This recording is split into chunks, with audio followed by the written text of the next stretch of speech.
Extinction Rebellion is maybe a pressure group which is aiming to push the UK government and worldwide governments into dealing with the climate crisis. Science says that we are heading towards a very, very difficult future for humanity and many other species.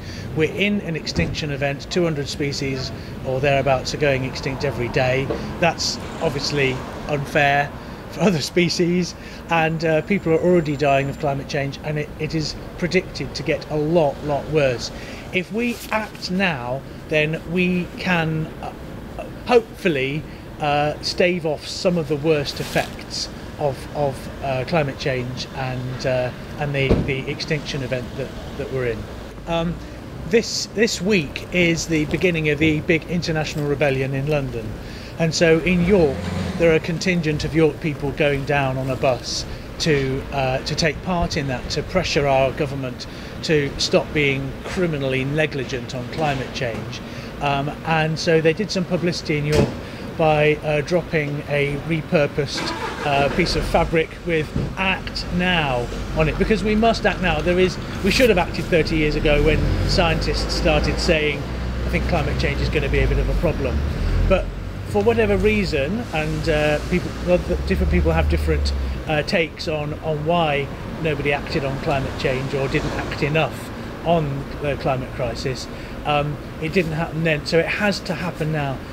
The government it seems to be, to us, and we might be wrong, to be in the pockets of big business and to be funded by the oil companies and the manufacturing industries, and really this is not sustainable. We can't continue using fossil fuels.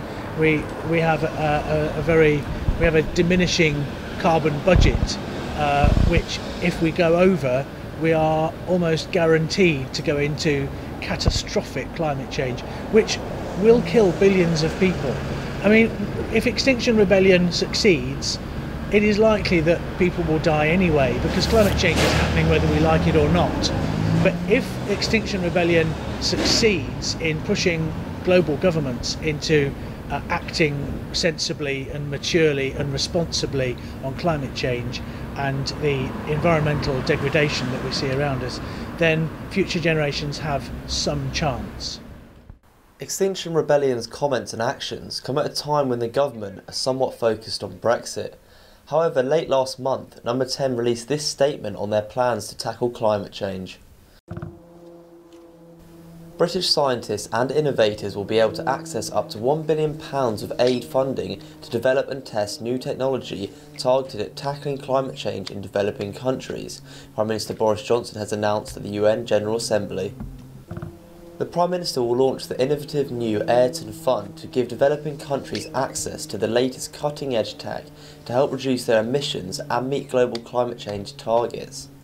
British expertise is already at the forefront of clean energy and global efforts to fight climate change. Rory Ward, That's TV.